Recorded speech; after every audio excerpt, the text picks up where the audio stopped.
4 trained police dogs sat frozen and silent in their kennels for 3 straight days, refusing every command from the new trainer standing in front of them. And it would take a missing 8-year-old girl and a stretch of flooded creek bottom to make the department finally understand why. That crisis was still 2 weeks away. On the gray February morning, Walter Kessler cleaned out his desk at the Alder County Sheriff's Office K-9 training facility for the last time, folding 31 years of paperwork into 2 cardboard boxes, while a man half his age stood in the doorway pretending to check his phone so he wouldn't have to watch. Walt Kessler had built that training program from nothing. He'd come to it after 11 years as a Marine Corps dog handler, 2 combat deployments behind him, and a busted hip from a hard parachute landing that had ended his active service earlier than he'd wanted. And he'd spent the 3 decades since turning a single rented kennel behind the old county fairgrounds into one of the most respected regional K-9 training operations in the state.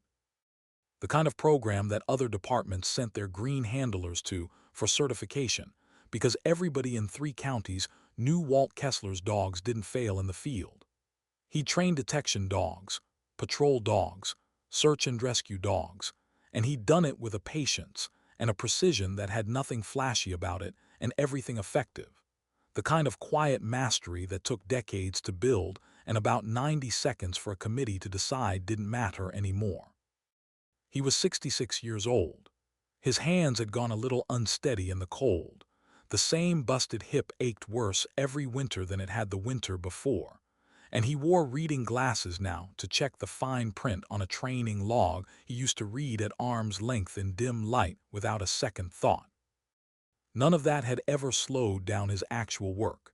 His dogs still passed certification at rates the younger trainers on staff couldn't touch, and the department's search and rescue success numbers under his tenure were, by any honest measure, the best in the region.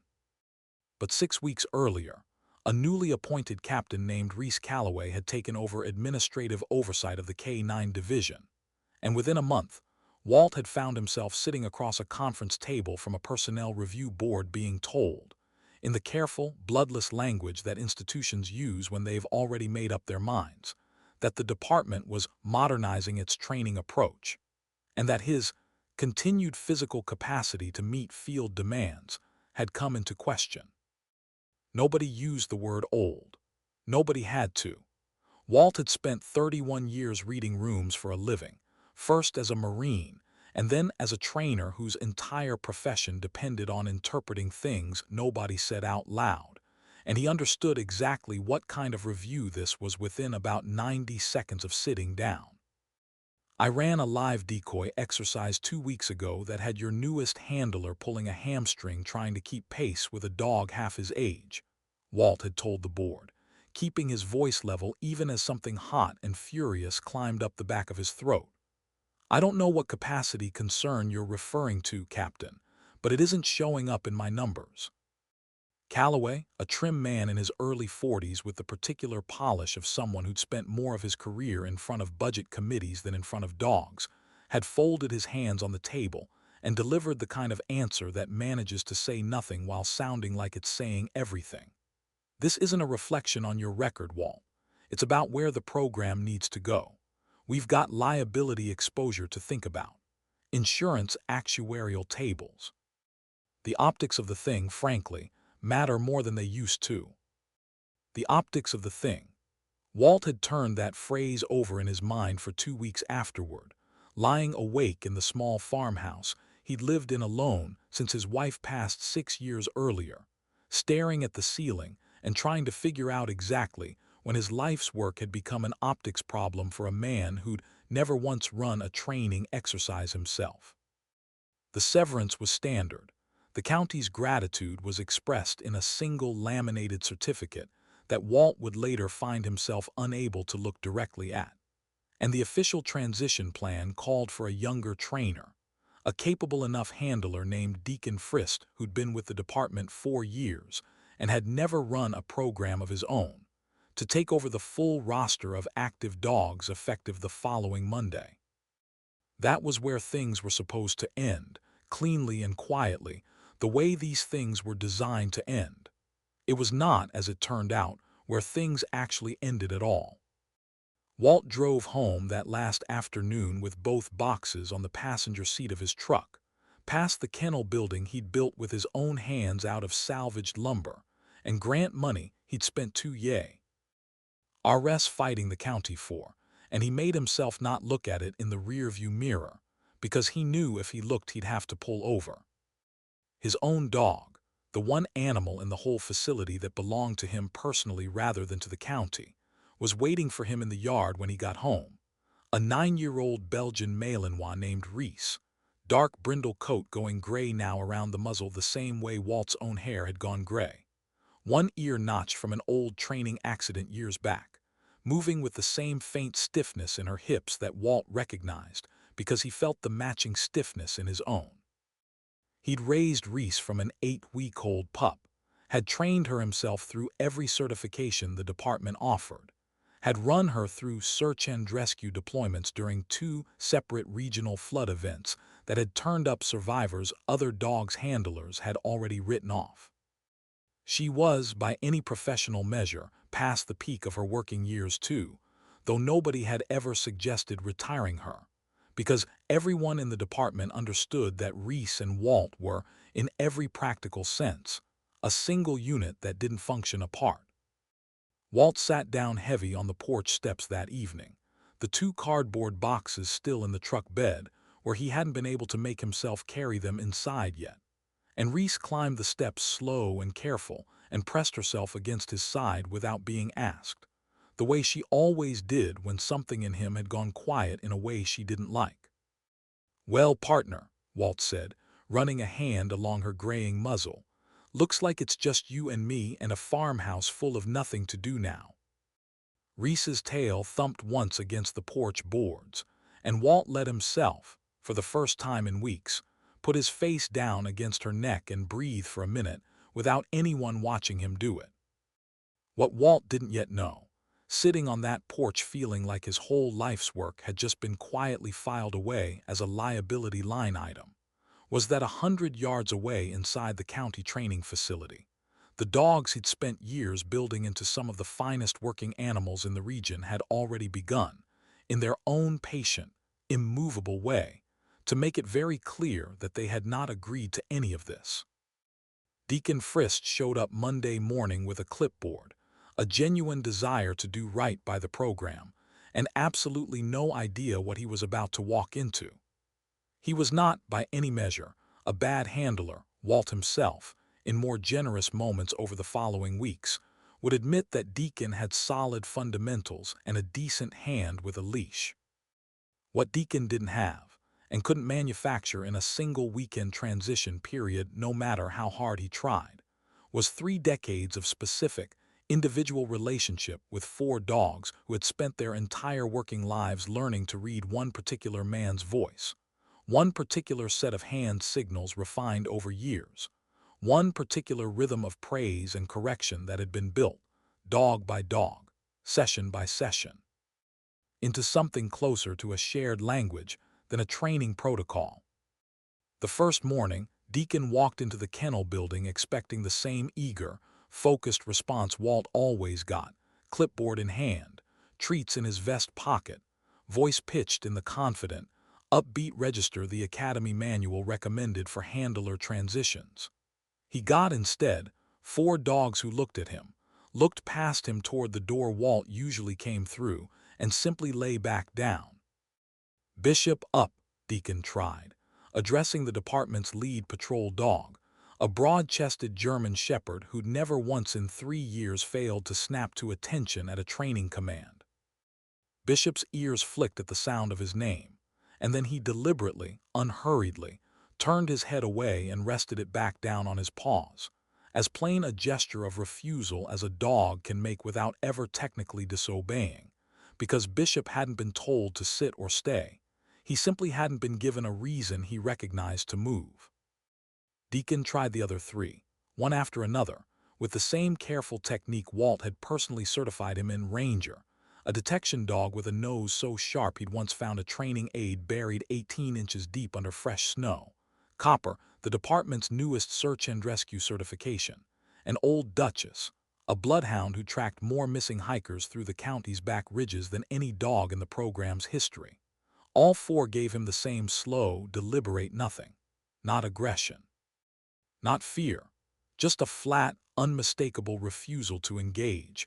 Four working animals conducting what amounted to a coordinated silent strike, though of course none of them had coordinated anything at all. They had simply, individually and simultaneously, decided that the man standing in front of them was not their handler, and that until their actual handler returned, they had no intention of pretending otherwise. By Wednesday 3D. Eyes in, Deacon had gone from confident to visibly rattled, and Captain Calloway, informed of the situation by a facilities supervisor who didn't fully understand what she was reporting but knew it looked bad, drove out to the kennel personally to see for himself. What he saw did nothing to reassure him. He watched Deacon run through the same basic obedience sequence 4 separate times with 4 separate dogs, and he watched all 4 dogs execute the exact same quiet, immovable refusal, lying down, looking away, offering nothing, not even the mild disobedience that might have at least suggested a training problem he could address with correction. This wasn't disobedience. It was something closer to grief, if a working dog could be said to grieve, and something in the flat, patient stillness of it unsettled Calloway more than active aggression would have. Have the vet run a full health check on all 4, Calloway told the facility's supervisor, grasping for an explanation that didn't require him to reconsider a personnel decision he'd already defended to his own superiors. Something's wrong with them.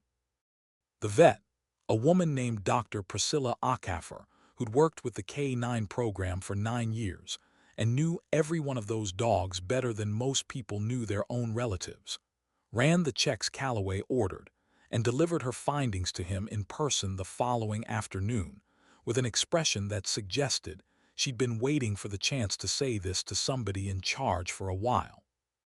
"There's nothing medically wrong with any of them," she told Calloway flatly. "Bloodwork's clean, no injuries, no signs of illness. What you're looking at, Captain, is 4 dogs experiencing a textbook attachment disruption. These animals were trained and bonded to one handler across years, in some cases most of their working lives. You don't transfer a working relationship like that overnight just because a personnel form says you're allowed to. I could have told you this would happen before you ever fired him. Frankly, I'm a little surprised nobody asked me." Calloway did not take that news well, and he spent the following week trying every alternative he could think of that didn't involve calling Walt Kessler, bringing in a second, more experienced handler on loan from a neighboring county, adjusting training schedules. Even in a moment of genuine desperation, Calloway would later be embarrassed to have anyone learn about, trying to run a session himself. Nothing worked.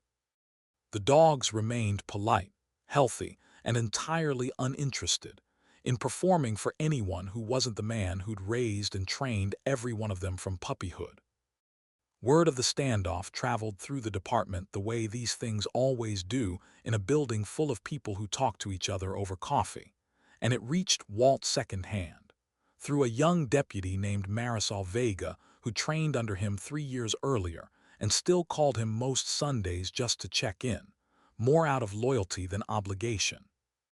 "They're falling apart out there, Walt," Marisol told him over the phone, her voice carrying a note of grim satisfaction she didn't bother to hide. "Deacon can't get Bishop to so much as look at him. Ranger won't take a treat out of anybody's hand but yours. It's like the whole program just quietly closed up shop the second you walked out the door." Walt sat with the phone against his ear for a long moment, out on the porch with Reese's head resting warm against his knee, and felt something complicated move through him, not quite vindication, because vindication would have required him to want this, and he'd never wanted his dogs to suffer for his own sake. What he felt was closer to a quiet, aching confirmation of something he'd known all along, and had never had the standing to say out loud during that personnel review. that the work he'd built wasn't a job description that could simply be handed to the next available body. It was 31 years of relationship, dog by dog, hour by hour, and no committee vote could transfer that the way they'd transferred his salary line. "That's not something I take any pleasure in hearing," Walt told her, which was mostly true. "Those dogs are going to need real work, real time if they're ever going to trust somebody new. That's not a fix you rush." "Some of us think it's not a problem that needs fixing with somebody new," Marisol said pointedly. "Some of us think there's an obvious answer sitting on a farmhouse porch 2 miles from here." Walt didn't have an answer for that. He wasn't sure, 6 weeks out from being told his continued capacity was a liability concern, that he had it in him to walk back through those kennel doors and offer himself up for another round of the same treatment. Some hurts, he'd learned a long time ago, took longer to heal than the people asking you to move past them expected. What he did instead in the weeks that followed was something slower and quieter, the kind of work happens when a man who spent his whole life needing purpose finds himself, suddenly, without any assigned to him. He and Reese fell into a routine on the farmhouse's 11 acres that Walt would later think of, looking back, as its own kind of grief work, though he wouldn't have used that word for it at the time. Mornings started the same way they always had before dawn, coffee on the stove. A slow walk of the property with Reese working the tree line the way she always had. Old habits neither of them had any professional reason to keep and kept anyway. Because some things a body does not for a paycheck, but because doing them is the only way it knows how to be itself. Reese had developed over the years a particular habit that had become so distinctly hers that Walt had stopped noticing it as unusual decades ago and simply built his own rhythms around it. Whenever Walt sat down heavy in a chair or on the porch steps, the particular heaviness of a man carrying something he hadn't said out loud, Reese would circle him once, slow and deliberate, and then sit directly on his left side, always the left, never the right, and lean her full weight into his leg until he either laughed or relaxed, whichever came first. It was, Walt sometimes thought, the closest thing to a diagnosis he ever got these days, a 9-year-old dog's blunt, physical insistence that whatever he was carrying, he didn't have to carry it entirely alone. "You'd think after 31 years I'd have built up some kind of tolerance for this," Walt told her one gray afternoon in early March, snow still lingering in shaded patches across the yard. Reese leaned hard against his leg on the porch steps. "Feels about the same as it did the first time somebody told me I wasn't good enough for something. Guess that particular kind of hurt doesn't age out any better than the rest of me does." Reese thumped her tail once heavy against the wood and turned her graying muzzle up to look at him with an expression that Walt, 31 years into reading dogs for a living, had no trouble at all interpreting as something close to "you're plenty good enough for me," which was, he supposed, worth more most days than the county's opinion had ever been. There was a particular evening, about 10 days into his forced retirement, that stuck with Walt afterward more than most. A hard, late winter storm rolled through the county, ice coating the power lines until they sagged and finally snapped somewhere down the road, plunging the farmhouse into darkness just after 7, and Walt found himself sitting by lantern light at the kitchen table with nothing much to do and no particular reason to do it, the silence of the house pressing in around him in a way it hadn't quite managed to before, back when he'd had somewhere to be every morning. Reese, sensing something in the stillness Walt himself hadn't fully named yet, climbed up onto the old braided rug beside his chair and rested her head across his boot, and Walt found himself, somewhat to his own surprise, talking out loud to her the way he hadn't talked out loud to anyone since his wife passed. "I built that whole program out of nothing, Reese," he said, turning his coffee mug slow between his hands. "Rented kennel, no budget, half the county sheriffs laughing behind their hands about the old jarhead who thought he could train dogs better than the state academy could. Took me 11 years just to get proper funding. Watched 4 different sheriffs come and go, every one of them happy enough to take credit for the program's numbers when it made them look good. He shook his head slowly. And it takes a captain who's been in the job 6 weeks, about 90 seconds, to decide none of that means anything anymore. Reese didn't answer, of course, but her tail thumped once against the rug, slow and steady, the same rhythm she'd give when Walt praised her after a difficult exercise, and something about the familiarity of that small, wordless gesture undid something tight in his chest that he'd been holding onto since the day he'd cleaned out his desk. "I know," he said, quieter now, running a hand along her graying ear. "I know. You tell me it doesn't matter what they think if you could talk. Guess I've got to figure out how to believe that on my own for a while." It was during those same quiet weeks that Walt, almost without meaning to, began noticing something that would matter far more than he realized at the time. He'd kept, out of decades of careful professional habit, meticulous training logs on every dog that had come through his program, cross-referenced against equipment purchase orders, veterinary records, and grant expenditure reports, the kind of exhaustive documentation that had once earned him a reputation among county auditors as the single easiest program in the department to review, because Walt Kessler's books had never once, in 31 years, failed to balance to the penny. Sorting through box S of his own old files one afternoon, more out of a retired man's restless need for something to do with his hands than any specific suspicion, Walt found himself cross-checking a grant renewal from 18 months earlier, funding that had been earmarked on paper for a specialized detection dog equipment upgrade, against the actual equipment that had arrived at the facility that year. The numbers didn't sit right. The grant had specified funds for 4 sets of specialized scent detection training aids and a new veterinary diagnostic unit, expensive, specific equipment that Walt had personally requested and had spent months justifying to the grant committee. What had actually arrived, according to his own intake logs from that period, was 2 sets of the training aids and no diagnostic unit at all, a discrepancy of roughly $40,000 that Walt, at the time, had assumed was simply a delayed shipment he'd meant to follow up on, and in the crush of running an understaffed program, had let slip through the cracks of a busy year. He sat with that discrepancy for a long moment, an old, uncomfortable instinct sharpening in him, the same instinct that had once told him a training exercise was about to go wrong 30 seconds before it actually did. $40,000 was a specific enough number that Walt found himself digging further over the following several evenings, pulling every grant and procurement record he'd kept copies of across his last 3 years running the program, and the pattern that emerged, slow and ugly, was one that made his stomach turn in a way that had nothing to do with his firing at all. Equipment requisitions that had been approved and funded but never fully delivered. Vendor invoices for supplies that, cross-referenced against his own intake logs, simply didn't match what had actually shown up at the facility.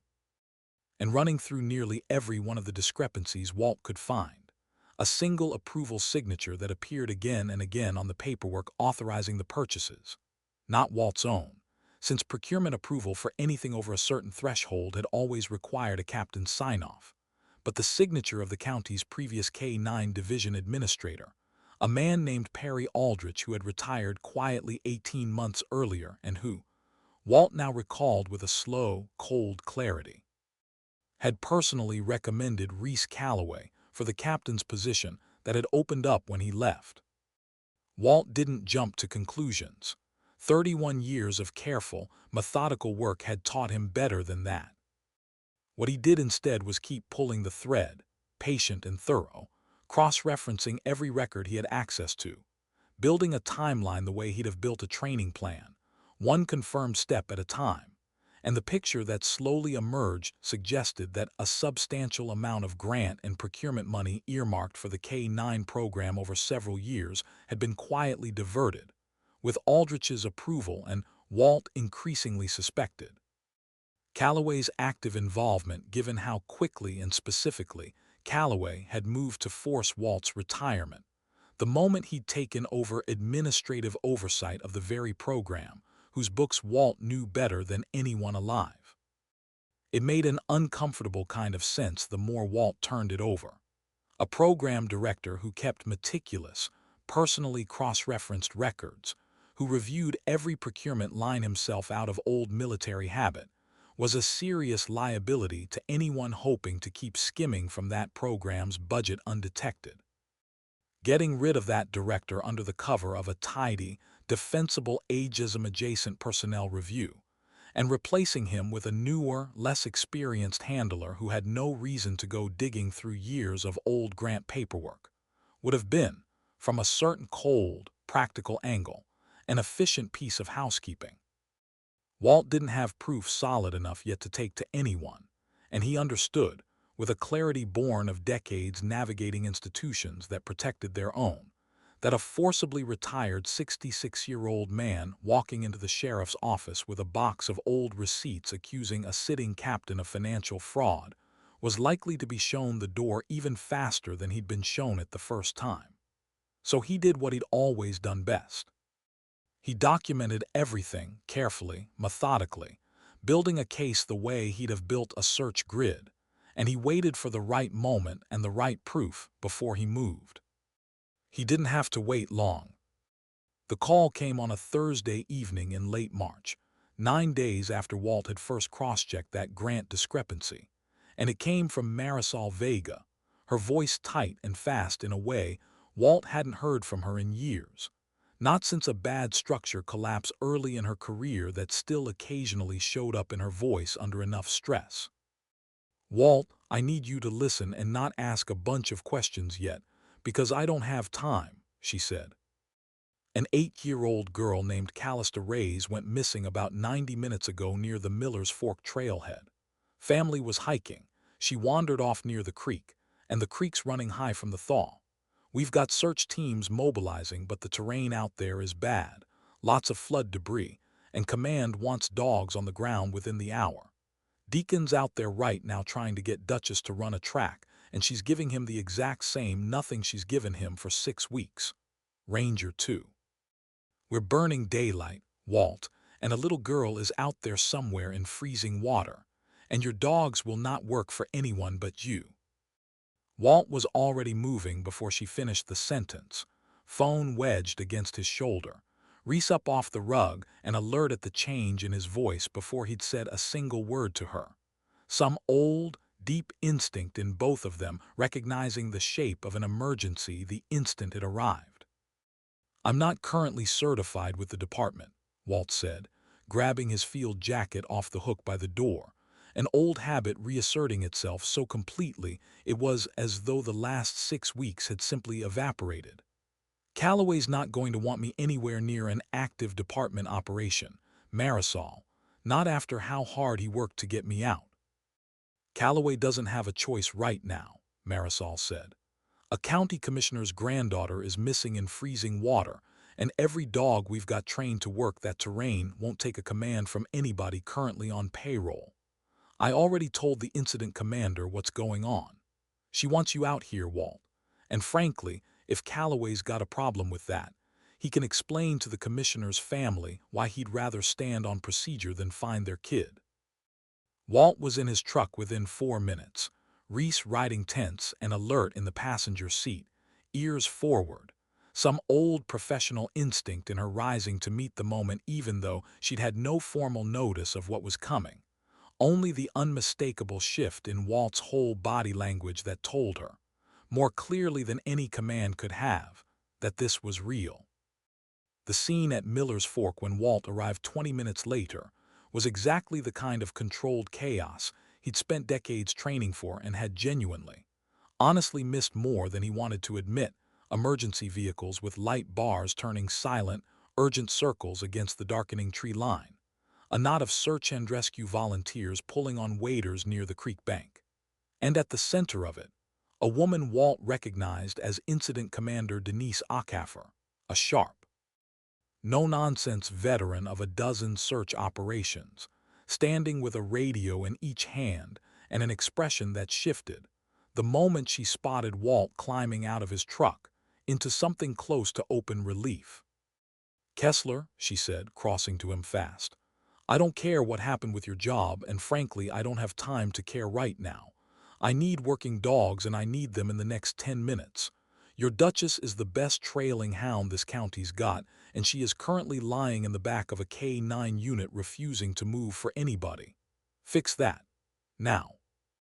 "Where's Deacon?" Walt asked, already moving toward the K9 vehicle. "Over there, and he'll tell you the same thing I will," Ackeffer said. "Whatever pride's involved in this situation, now is not the time for it. Everybody out here just wants that little girl found." Deacon frisked, standing near the vehicle with an expression of raw, exhausted frustration that told Walt everything about the last 6 weeks he hadn't already heard secondhand, met Walt's eyes across the scene, and to his considerable credit, didn't waste a single second on wounded pride. "They won't work for me, Walt," Deacon said, low and urgent. "I've tried everything you taught me. Duchess won't take the scent article. Ranger won't leave the vehicle. I don't know what else to do except ask you to do it, and I know how that sounds given everything, but there's a kid out there and I don't care how it sounds." Walt looked at him for a long moment, and whatever old resentment might have flared in a different man in that exact situation simply didn't have room to exist next to the fact of a missing 8-year-old and freezing water rising by the minute. "Get me Duchess's lead," Walt said, "and somebody get me whatever scent article the family's provided. We don't have time for anything else right now." What followed was the fastest, most focused hour of Walt's professional life, and every second of it felt, to him, like something he'd been built for, and had spent 31 years practicing without ever quite knowing this exact night was the reason. Duchess came alive the moment Walt's hand closed around her lead, rising from the vehicle floor with the sudden, total transformation of an animal switching instantly from grief back into purpose, nose already working before Walt had finished giving the command. She took the scent article Callie's. Ta's mother handed over with shaking hands a small pink jacket, still damp from the girl's morning at the trailhead, worked it for 3 careful seconds, and then set off toward the creek bank with a certainty that made every searcher within 20 feet stop what they were doing to watch. Walt moved with her at a pace his 66-year-old hip complained bitterly about, and that he ignored entirely, Reese loping alongside them both without having been specifically deployed at all, some old instinct of her own apparently deciding that wherever Walt went in a moment like this, she was going too, and Walt didn't have the time or the inclination to correct her. The terrain along Miller's Fork was exactly as bad as Marisol had warned, a tangle of flood debris and undercut banks where the swollen creek had chewed away at the trail over the winter, and Duchess worked it with a focus and precision that erased, in the space of about 4 minutes, every ounce of doubt anyone on that search team might have carried about whether this whole detour had been worth the delay. She lost the trail once briefly, at a spot where runoff had crossed the main path and washed the scent thin, circled twice with careful, methodical patience while Walt held steady and let her work rather than rushing her, and picked it back up 30 yards downstream, where the girl had apparently scrambled up onto a fallen log to avoid the rising water. It was Reese in the end, running her own unassigned, instinctive search parallel to Duchess's official trail, who found her first. The little girl was wedged into a shallow hollow beneath an uprooted tree root system 20 feet off the main creek bank, soaked through and shaking violently with cold, conscious, but barely responsive, having apparently climbed up out of the rising water hours earlier, and then been too frightened and too cold to call out for help as the light faded around her. Reese found the spot the way she'd found survivors in 2 separate flood searches over the years, working a scent cone that had nothing to do with any official assignment and everything to do with a 9-year-old dog who had simply refused to stop looking once. She understood what the moment required of her, and she planted herself at the edge of the hollow and began barking, sharp and insistent, a sound so different from her usual quiet. controlled signals that Walt broke into a dead run toward it despite his hip, despite 31 years of age catching up with him all at once in a burst of adrenaline that didn't care about any of it. "Here," Walt shouted, dropping to his knees beside the hollow, already stripping off his own field jacket to wrap around the shaking child even before the paramedics staged at the trailhead could reach them. "I've got her. We need a medic down here now. She's hypothermic but conscious." What followed was a blur of controlled activity that Walt would only piece together clearly afterward. Paramedics working fast and efficient in the fading light. A rescue basket carried in over uneven ground. Callista Reyes' parents arriving at a dead run and being gently but firmly held back by Akafer's team until the medical assessment was complete. And through all of it, Reese pressed close against Walt's side, refusing to move more than a few feet from either him or the child. As though satisfied with her work, but not yet willing to consider the job fully finished. Callista Reyes was airlifted to the regional hospital 40 minutes later, severely hypothermic, but the flight medic confirmed before liftoff, stable and expected to make a full recovery. And it was only once the helicopter's lights had faded into the dark sky overhead that Walt allowed himself to sit down hard on a fallen log, his hips screaming, his hands shaking with the particular exhausted tremor that came after every real crisis he'd ever worked. Reese pressed warm and solid against his side, exactly the way she always was when something in him had finally gone quiet.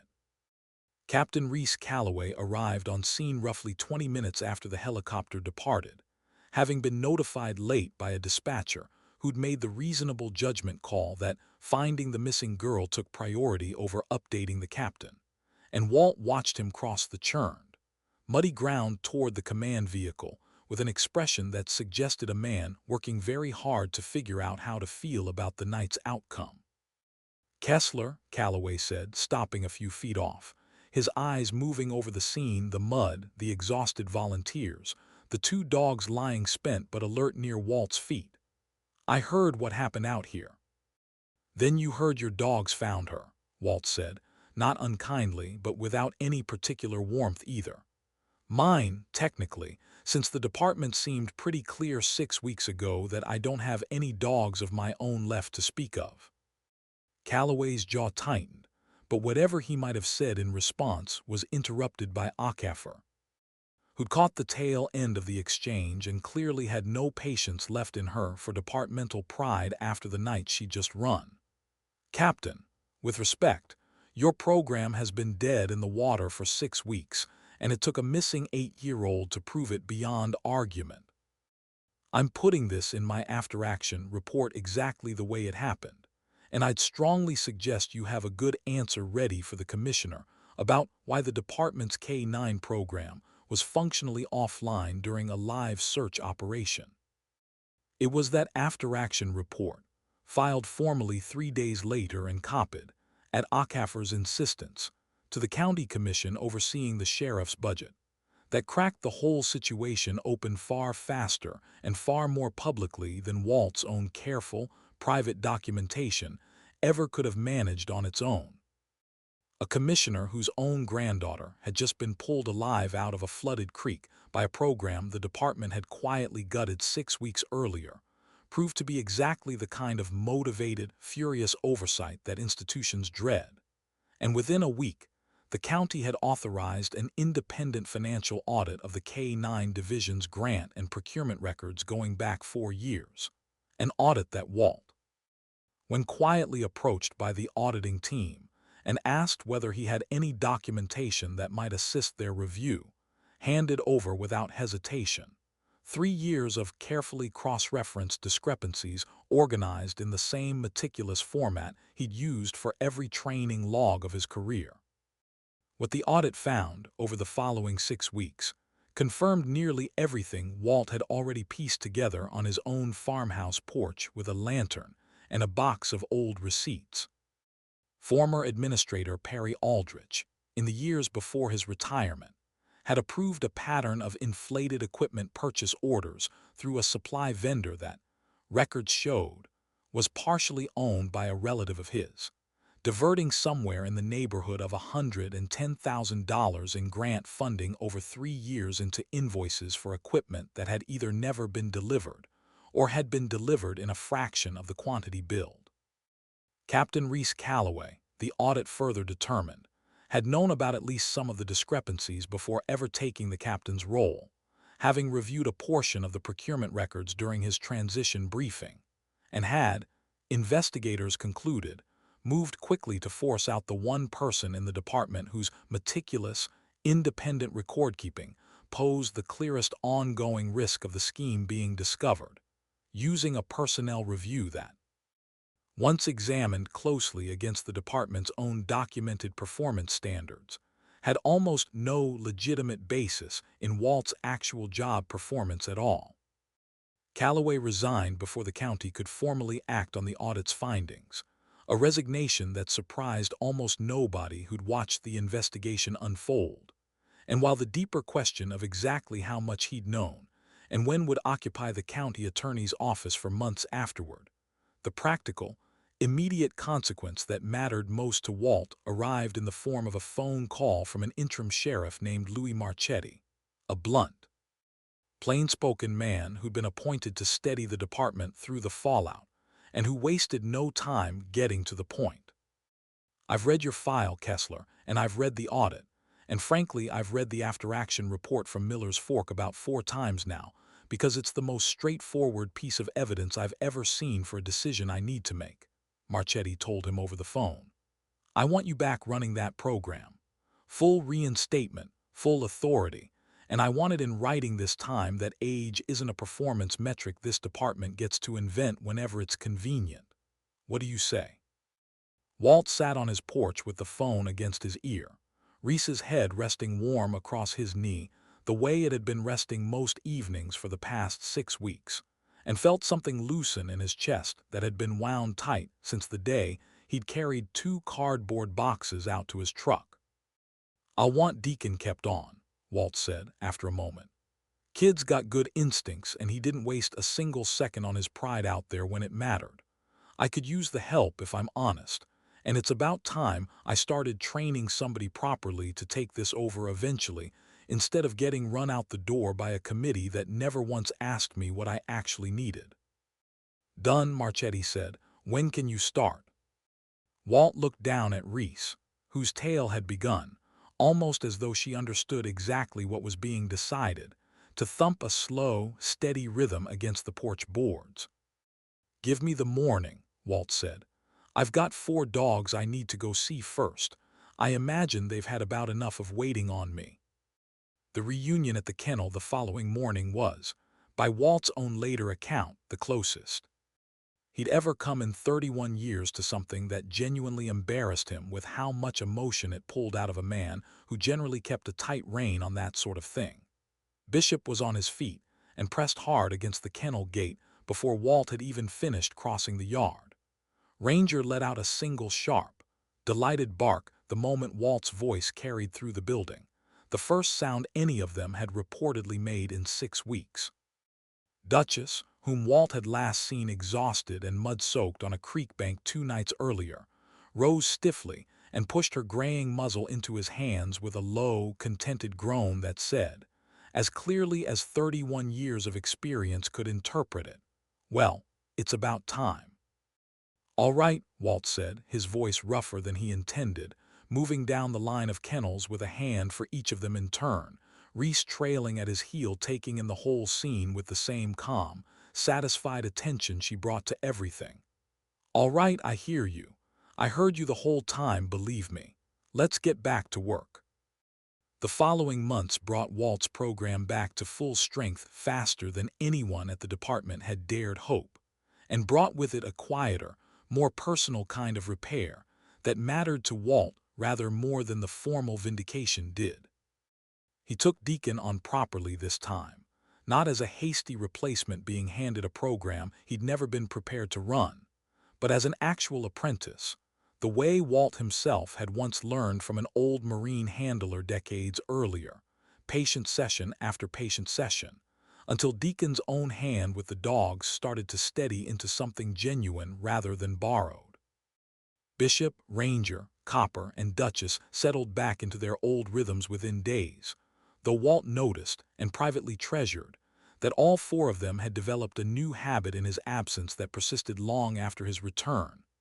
Each one, without exception, would glance toward the kennel door first thing every morning before responding to any command at all.